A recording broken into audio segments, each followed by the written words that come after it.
medua aburo ene nkate. Akwesi Buedu has farmed groundnuts for the past 8 years here at Russell in the Mampong municipality of the Ashanti region. He still employs the seed broadcasting method of planting groundnuts. Yeah, me seed ne say me 53 ya na ma tata no bedo no me atoa peteso or da bi dai ma toa peteso na chese tata na ndo afaso na ififi wi a na di 1 month e ko 3 weeks na ma do ho me do ho wi a na chese iguso a e kwa na se nya bo wi a bi kra se bi sia ye ntimi sa no ho bio nti de me ye ne se me betu nkate no na se me do ewura no na me ju nkate no na basa no a menya bi na nso menya ne se de na me bae ya o ma kire me se de si dua nkate. This method of seed planting by Akwesi Buedu has had an adverse impact on its yield. Me afi de ye me ne se nkate no bebri yare eba so kwata ba bi so ibi so ha atimi ye yellow me ye ne hwe a enye yi Crops Officer for Mampong Department of Agriculture, Emmanuel Ban, confirms the challenges. When farmers they are taxed to plant it in row, they are forced to go by the die or die be die. The or die be die simply means broadcasting the seeds. In fact, they started with maize and now they are turning to groundnut production. And you know, one aspect of it is the cost of planting. Farmers prefer going all die be die because the cost of planting is quite less. But in all, when you analyze it, you realize that the cost of going all die be die and probably using the row planting is far better because you look at your yield potential, you look at your agronomic activities, what you do within the production is quite better.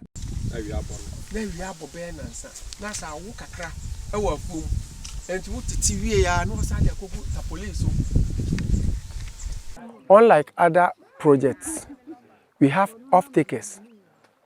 When we finish with the breeder seeds out, we harvest the breeder seed. We have off-takers who are going to collect all the seed that we have produced so that they are going to produce certified seed. They in turn have certified seed growers waiting for them so that when they also harvest, they have other seed growers who are going to produce the certified seed. From certified seed, it will go through other channels like planting for food and jobs and other farmers who need the seed. So it's a very good model where at any point in time, we have people who are going to take the product that will come out of us. Groundnut is one of the leguminous crops with great potential to generate income for farmers in the Mampong area. But most of the groundnut farms are producing below capacity. Many farmers struggle with the expected yield on their land, not only because of issues like climate change, but sometimes poor weed management and issues like planting in a poor style. So this farmer decided to ignore the advice of planting in rows and has done that haphazardly. Currently, this groundnut farm is struggling to yield. Compared to the research-managed farm, it is clear the difference between the two.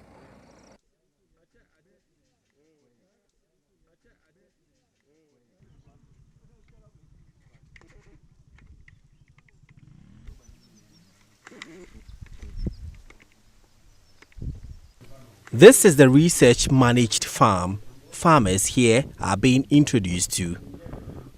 Professor James Yao Esubo, a legume breeder and principal researcher at CRI, has advised on best planting practice. We are here to educate farmers on how to produce high quality grains and to increase their productivity and incomes through the use of high quality seed. And we are supported by USAID through AGRA, Alliance for Green Revolution in Africa. So here, when you finish with our breeder seed, we have a company called AWAD, Integrated Water and Agriculture Development. They will pick the seed and produce foundation seed. And there are other companies who also collect the seed that they produce to produce the certified seed. And the certified seed will go to farmers planting for food and whoever need it. So it's well structured. The Crops Research Institute is therefore educating farmers in this area on how to produce high-quality grains. Professor Esubo gives details. The bulk of the seed here is this year, one of the varieties we released not long ago. And we have 6 other varieties as well. We have Oboshi, Obolo, Agweyeye, and other varieties here. Because we asked the farmers and they said they are getting about 10 to 15 bags of groundnut per acre. But if they use the improved varieties, they are going to get about 30 bags. And when they follow the cultural practices, they are going to get about 30 bags per acre.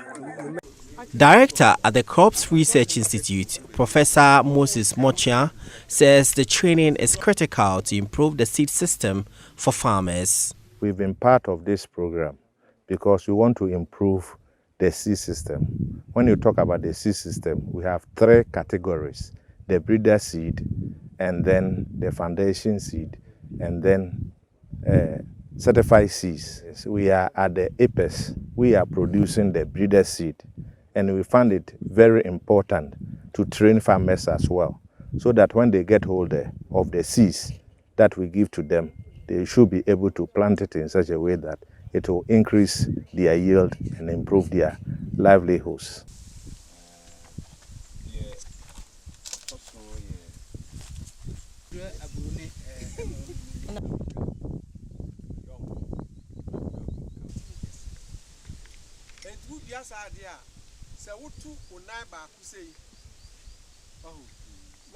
Both Farmer Buedu and Mr. Ban are positive the training will impact the fortunes of the groundnut producers in the Mampong area. Me buy ya me be hwe sa di o maye na haye ya me suen.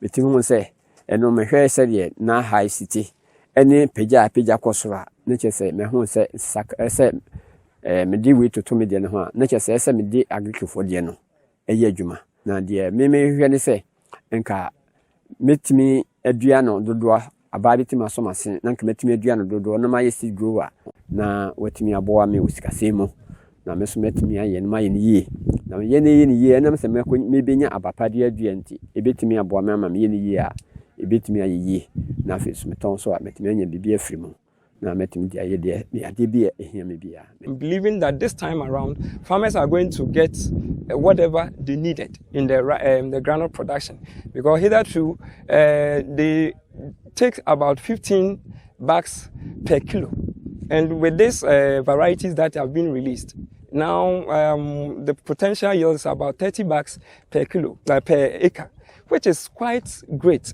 Meanwhile, 6 new groundnut seeds have been developed and ready to be disseminated through the value chain. Prince Apia reporting.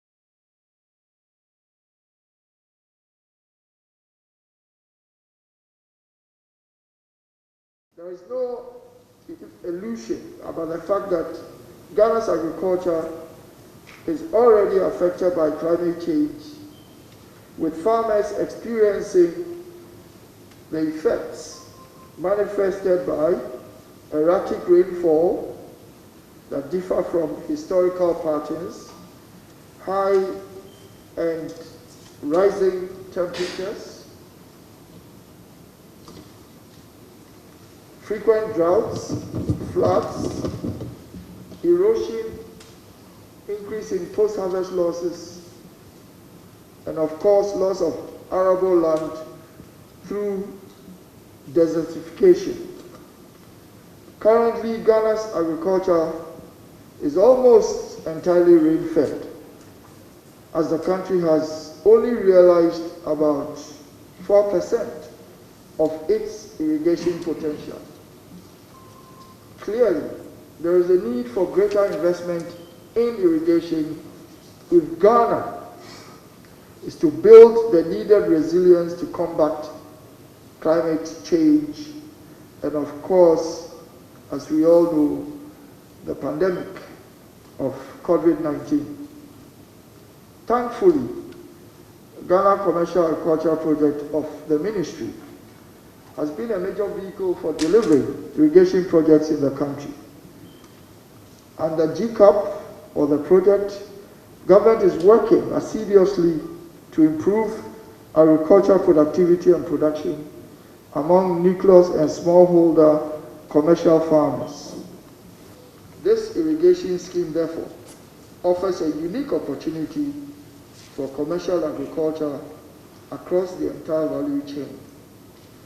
We expect to see resourceful commercial farmers taking advantage of this opportunity to increase economic activity within the project area and consequently increase paddy rice production levels by 14,000 metric tons, create 12,000 direct and indirect jobs, and improve incomes and livelihoods.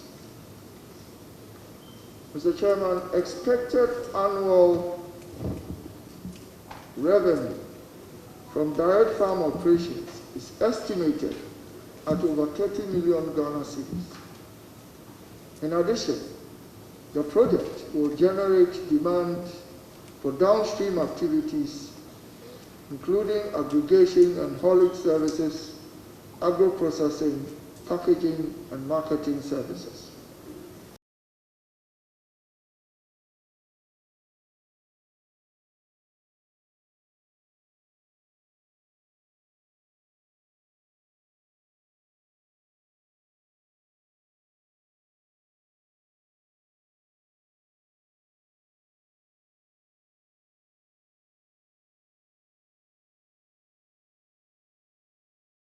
We want to change the narrative of irrigation schemes that are grossly underutilized.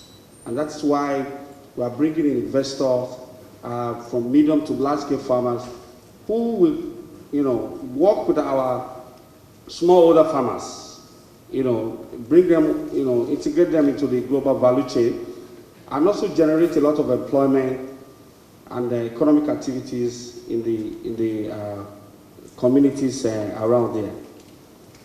To our investors, I'm sure the team will be taking us through what we have.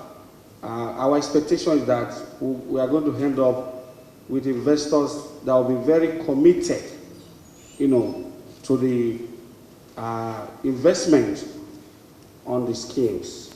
We do not want an investor, an absentee investors, who will come, get and then, will disappear. We really want to maximize the investment that the government has put in, which means that we want investors who are going to be very serious-minded, generate a lot of, jobs, but also economic growth. So please, as we go through this process, this is our very modest objective. And then, it's a World Bank supported project.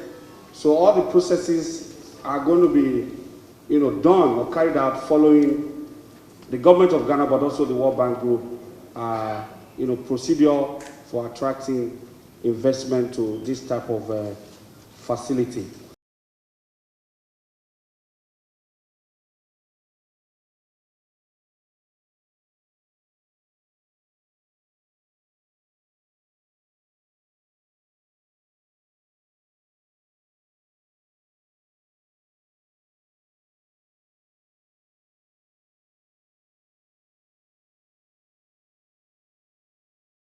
Farming is a real business.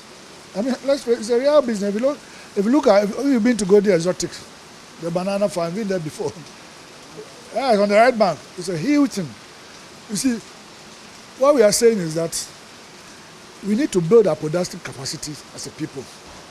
It even plans to ensure that even any foreign company that invests will have a Ghanaian counterpart. You understand? That's one of the things we're looking at. All of them will get Ghanaian counterparts to work with, so that we'll build our productive capacity. For me, it's very important. Our productive capacity is very low as a country. It's not the financial, it's the productive capacity. That's why when we take money from bank and go into farm, we make a loss. Because I tell you that the average tonnage per hectare for rice in Thailand and over the world is about 9 tons per hectare. Here we are getting less than 5 tons. Why? Well, we have the same training. So what we need is to build the capacity in terms of soil, in terms of agronomy, in terms of seed. These are things we look out for to build their capacity so that they can come up. We can only do this 2 ways. We have people who have the capacity, let them bring them in and partner them so we learn. For a period, we will take over. Or identify those who are capable and also build them as examples and let the others follow. That is the example. So we only need people who are ready to work. Remember that the chairman mentioned, the World Bank rep mentioned about absentee farmers. We have so many of them in the right bank. It's difficult to, so it's a bad example that we need to work closely. And I can assure you that we've come a long way. It's something that we want to look at. And so it becomes a model. There are several irrigation schemes which have been run down in Ghana, over 100, throughout all the regions. We want to build a model that can be repeated, whether small or large scale, so that all of us will have enough to eat and to export, and to even more important, to feed our industries that we are doing. Because we need water. It's a privilege to be an irrigation land. And I want to state it. It's a privilege to be an irrigated land because you have access to water throughout the whole year. Your companion in Kinkasu or in Kitekrachi does one half of the year is not working. So if you are here, it's a privilege. The water comes at a cost. So what you need is to do, take what you can, build your capacity, and you are there to go, good to go. So the government will provide every support to those who are serious to work. Because we need that money, $34 million, can build at least 3 SHS. I'm telling you. And it's our money. We need to make sure that at least we have a way of getting some back economically and also socially. And that is the model we are trying to build.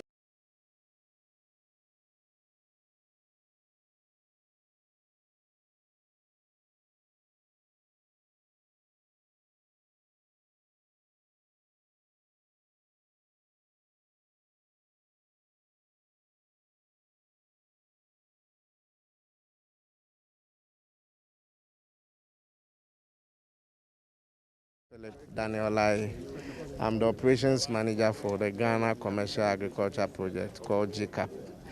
This is one of the flagship projects the government is undertaking with its World Bank development partner.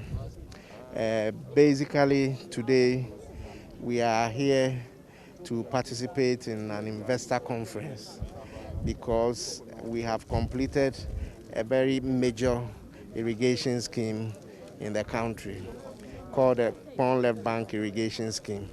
The construction of the pond dam gave opportunity for us to increase and intensify irrigation farming in the right bank, Akuse and Esuchari, which was being done already, but was being pumped from the Volta River. So the completion of the dam made us use gravity flow. Now, on the left bank also, a gate was provided in the dam wall for us to be able to develop the opposite bank, which falls into Volta region. The right bank, that is the Pond Irrigation Scheme, goes into Eastern region at Akuse and Esuchari in Greater Accra region. Here, the land, water enters Volta region, specifically North Tong district. The work we did here was that under Meter 1, an attempt was made to construct 450 hectares of irrigation scheme here. But when we came, we had to rehabilitate because of challenges it had, and then increase it to 2,000 hectares. meaning. And so you can see that in the increase, we lifted the canal. So the patching you can see is that now we can command higher ground. When I say command, because we are talking of an irrigation scheme, a gravity scheme, so water is not pumped. Basically, once you open, it flows under gravity, and then farmers can open into their fields primarily for the 2,000 hectares. But we have opportunity, like we have behind me, where large-scale farmers who are not within the scheme can pump water to also irrigate their farms, which are on an upland area, which that one also we have provision for 1,500 hectares. So in all, if you take the gross, but the gross is the 2,000, the net is 1,800 gravity. If you add the two, we are looking at 3,300 hectares of land, making this the second largest irrigation scheme in the country. So today's conference is to announce to investors who had expressed interest earlier on to come and get the details and also have a tour of the scheme, so that based on the template we give them, they will be able to give us proposals that we can evaluate competitively, and from there select people who would then occupy this land as investors. When I talk about the gravity flow area, it means that the water flows under gravity. In those areas, it is the project that has developed it. When I say developed, we have cleared, we have leveled, and we have partitioned it into small plots and put road network, put canals so that farmer can stand in his field and open water and drain water. Those who are outside, they have done their own development. What they need is water. So they also tap in from here and pump to their side, and then they use their own application methods. It could be sprinkler, it could be anything. And then from there they use it to irrigate their places. So the charges as per provision of water is the same. Those who are within this command and those who are without will all pay the same annual charge called the irrigation service charge. The difference is that for the first time, we are going to charge based on the volume of water you have used, because we have been able to modernize by putting in technology, which will allow us to know that Mr. A has used this volume of water, Mr. B has used this volume of water. Hitherto, we were saying that if you do rice for 1 hectare, whether you open water throughout the night, you will pay this. If you open water 1 minute, you would pay this. So this is the improvement we have brought on board.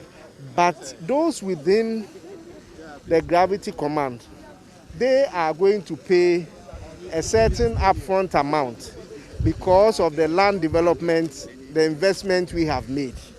So there are two things: an upfront amount to recoup just a little portion of the investment made, and then the annual irrigation service charge, which will go for the regular maintenance and operation of the scheme.